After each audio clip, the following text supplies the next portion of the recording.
बच्चों, आज हम पढ़ेंगे 10th क्लास का ट्रिग्नोमेट्री चैप्टर।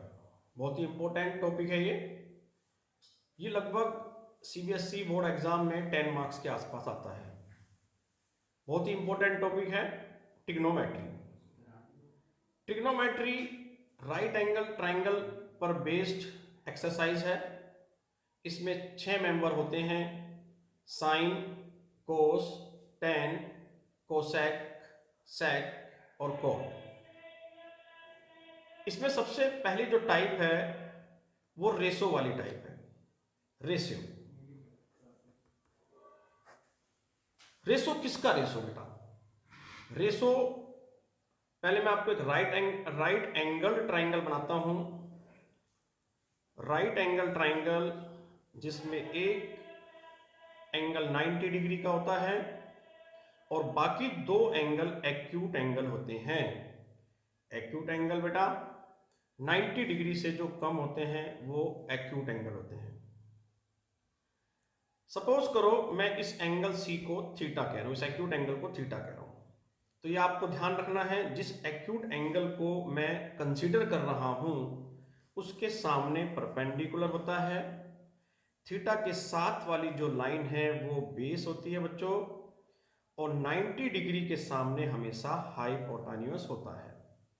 ऐसा नहीं है कि आपने अर्लियर क्लासेस में राइट एंगल ट्राइंगल के बारे में नहीं पढ़ा, या आप परपेंडिकुलर नहीं जानते, या बेस नहीं जानते, या हाइपोटेन्यूस नहीं जानते। लेकिन हाँ, यहां पर एक बात इंपॉर्टेंट है कि जो एक्यूट एंगल हम कंसीडर कर रहे हैं उसके सामने वाला ही हमेशा परपेंडिकुलर होगा। यह बात बड़ी इंपॉर्टेंट है। सपोज करो मैं एक फिगर और बना रहा हूं।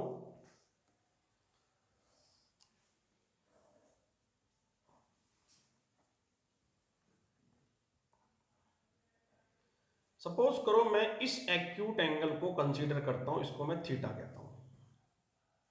तो थीटा के सामने परपेंडिकुलर होगा और थीटा के साथ वाली लाइन हमारी होगी बेस, और 90 के सामने बच्चों हमेशा होता है हमारा हाइपोटेन्यूस।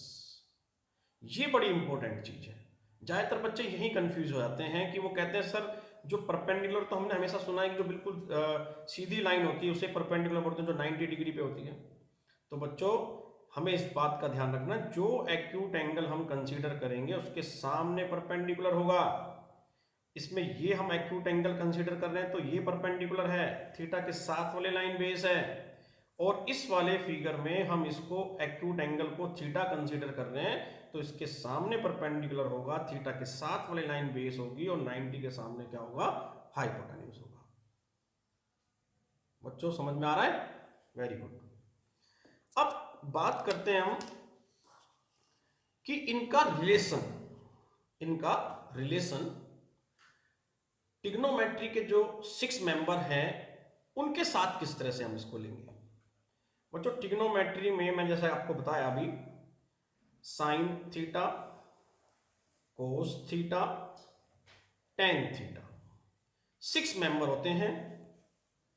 इसमें हम बिल्कुल ये सीक्वेंस यही रहेगा सेम, आप इसको आगे पीछे नहीं लिखेंगे। Sine theta, cos theta, tan theta. अब सवाल उठता है थीटा क्या है? ये थीटा वही एक्यूट एंगल है जो मैं फिगर में आपको शो कर रहा हूं, जो हमारा एक्यूट एंगल मैं कंसीडर कर रहा हूं। ठीक है? Sine theta, cos theta, tan theta, पहले मैं 3 मेंबर्स जो है इनके ऊपर बात करता हूं कि इनका इस राइट एंगल ट्राइंगल से किस तरीके से रिलेशन है। इसको बच्चों मैं आपको एक ट्रिक से बताना चाह रहा हूं। साइन थीटा हम इसको जस्ट ऐसे लिख सकते हैं, पंडित बद्री प्रसाद हर हर बोले। पंडित बद्री प्रसाद हर हर बोले। आप सोच रहे हो सर ये पता नहीं क्या मजाक कर रहे हैं, पढ़ा रहे हैं कि मतलब पंडित बद्री प्रसाद। बटा कभी कभी कुछ चीजें हमें ट्रिक से समझ में आती हैं और हमें इजीली वो बात हमेशा याद रहती है। ठीक है? पंडित बद्री प्रसाद हर हर बोले मीन्स, अब पंडित मतलब ठीक है हम कह रहे हैं पंडित, लेकिन उसका मतलब है परपेंडिकुलर।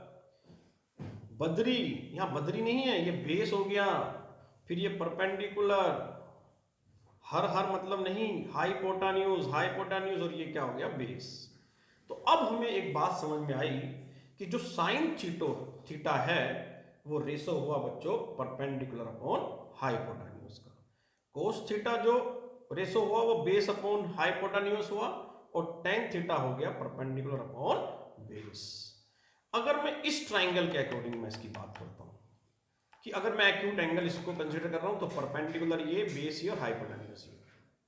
और अगर मैं इस वाले राइट ट्राइंगल की बात कर रहा हूं तो थीटा अगर एक्यूट एंगल ये है तो उसके सामने परपेंडिकुलर, थीटा के साथ वाला बेस, और 90 के सामने हमेशा क्या होगा, हाइपोटेन्यूज होगा।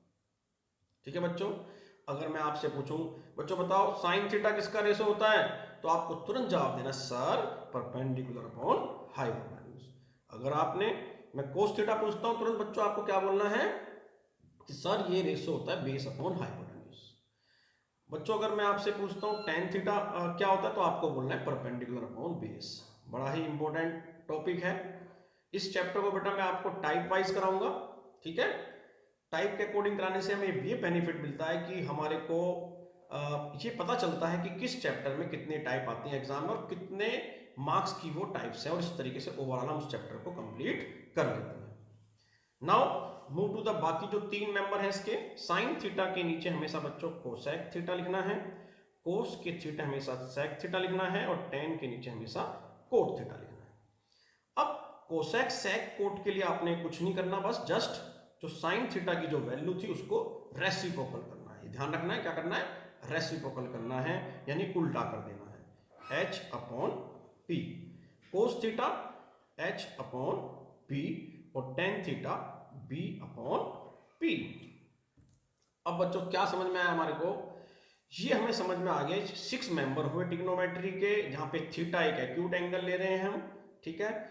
उनके अकॉर्डिंग कोसेक थीटा की वैल्यू क्या हुई, hypotenuse upon perpendicular, sec theta हमारा हो गया hypotenuse upon base, cot theta हमारा हो गया बेस अपॉन परपेंडिकुलर। बच्चों रेशो वाली टाइप में ये चीज समझनी बहुत जरूरी है। बच्चों एक एग्जांपल लेते हैं। एग्जाम में क्वेश्चन किस तरीके से आएगा,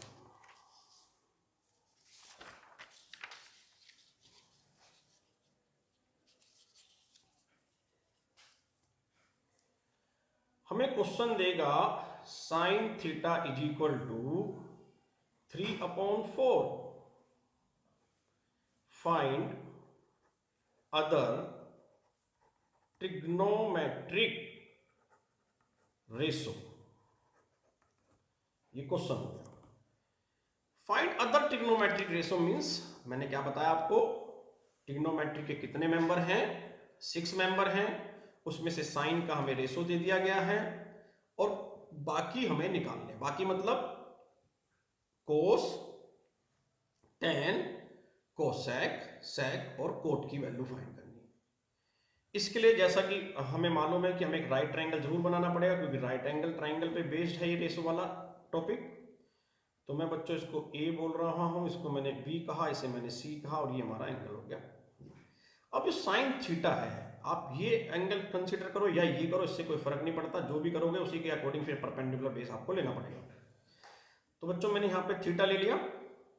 तो अब साइन थीटा जो जैसा कि आपको बताया था वो होता है, अभी समझाया था मैंने आपको, साइन थीटा होता है परपेंडिकुलर अपॉन हाइपोटेन्यूज। मींस इस थीटा के सामने आप परपेंडिकुलर 3 पुट कर दोगे और 90 के सामने आप हाइपोटेन्यूज लिख दोगे। पहली बात तो आपको ये करनी है, ठीक है बच्चों।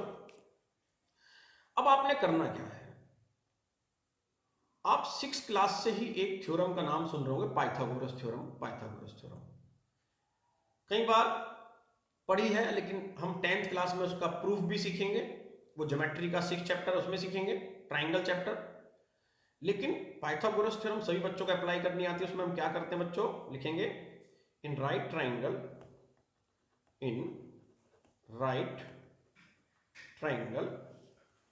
By the Pythagoras theorem. इसमें क्या होता है बच्चों, 90 के सामने जो हाइपोटेन्यूज है उसका स्क्वायर अदर 2 साइड के स्क्वायर के सम के इक्वल होता है। समझ में आ रही है? Very good. AC का स्क्वायर यानी 4 का स्क्वायर, ए भी हमारा हो गया बच्चों 3, BC हमारे को गिवन है तो BC को BC रहने देंगे। 4 का स्क्वायर 16, 3 का स्क्वायर बच्चों 9 प्लस BC स्क्वायर, ये 9 इधर आके माइनस हो जाएगा बच्चों BC स्क्वायर, ठीक है। ये आ गया 7 BC स्क्वायर, और बच्चों BC क्या हो जाएगा हमारा, BC हो जाएगा √7।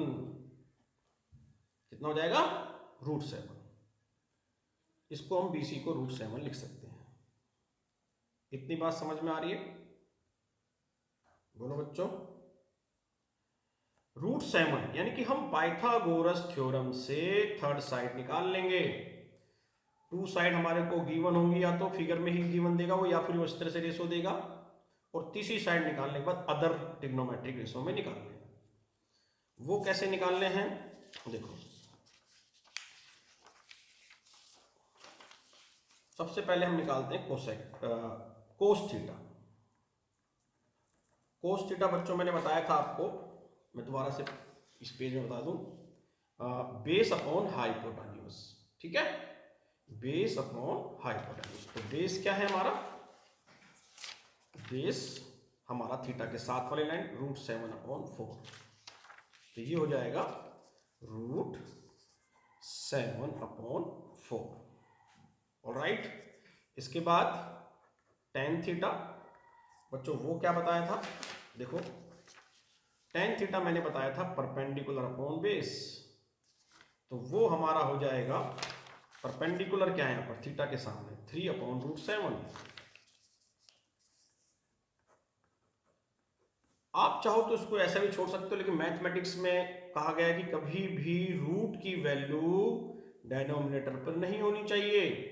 तो इसके लिए क्या करेंगे हम, 9th क्लास में आपने एक टॉपिक पढ़ा होगा रैशनलाइजेशन, तो उसको अगर आप रैशनलाइजेशन करोगे तो वेल एंड गुड, इतना भी छोड़ दोगे तो कोई बात नहीं, लेकिन आप रैशनलाइज करें तो ज़्यादा अच्छा रहेगा। तो इसका आंसर आएगा बच्चों 3√7/7। तो ये वैल्यू हुई कोस की, tan की। अब बचा कौन सा, कोसेक थीटा। कोसेक थीटा बच्चों मैंने आपको क्या बताया था, hypotenuse upon perpendicular, hypotenuse upon perpendicular. तो वो क्या है देखो, हाइपोटेन्यूज 4, परपेंडिकुलर थीटा के सामने 4/3। अब चलते हैं बच्चों सेक थीटा, क्योंकि 6 मेंबर, उसने बोला क्वेश्चन में क्या बोला, find other trigonometric ratio, means एक दे रखा हो बाकी 5 निकाल ले। सेक थीटा, सेक थीटा बच्चों मैंने आपको बताया था H/B, यानी हाइपोटेन्यूज अपॉन बेस। हाइपोटेन्यूज इस क्वेश्चन में क्या था 4, ठीक है, और बेस क्या है हमारा √7, 4/√7, 4/√7। इसको इसी तरीके से फिर से रैशनलाइज करेंगे तो ज़्यादा अच्छा है, नहीं भी करेंगे तो कोई ऐसी बात नहीं है, 4√7/7। वैसे आपको करना ही है। सेक हो गया बच्चों, तो अभी तक हम 4 ट्रिग्नोमेट्रिक रेशो फाइंड कर चुके हैं। रेशो क्यों है, न्यूमरेटर अपॉन डिनोमिनेटर, जब भी हम इस फॉर्म में लिखते हैं तो वो रेशो की फॉर्म हो जाती है। Now move to the cot theta. ये कोट थीटा मैंने आपको क्या बताया था, बेस अपॉन परपेंडिकुलर। बेस इस क्वेश्चन के अकॉर्डिंग बेस क्या है, मैंने बताया था थीटा के साथ वाली लाइन बेस होगी √7/3, √7/3। तो बच्चों ये क्वेश्चन हमारा इस तरीके से कंप्लीट हो गया है, ठीक है। तो इसमें काफी क्वेश्चंस और भी हैं जिनको हम बारी बारी से नेक्स्ट वीडियो में पढ़ते रहेंगे, ठीक है बच्चों। होपफुली आपको समझ में आया होगा, और नई वीडियो के साथ मैं आपके सामने फिर से हाजिर होऊंगा। तब तक के लिए बेटा आप stay at home. Okay, goodbye. बच्चों अगर आपको लगता है कि इस क्वेश्चन में आपको कुछ चीज़ समझ में नहीं आया, कोई पार्ट समझ में नहीं आया, तो आप कमेंट में जाकर के वो डाल सकते हो, और आपका जो भी कमेंट होगा उसके लिए मैं दूसरी वीडियो में दोबारा से मैं इसको अच्छी तरह से और समझा दूंगा, ठीक है बच्चों। ओके।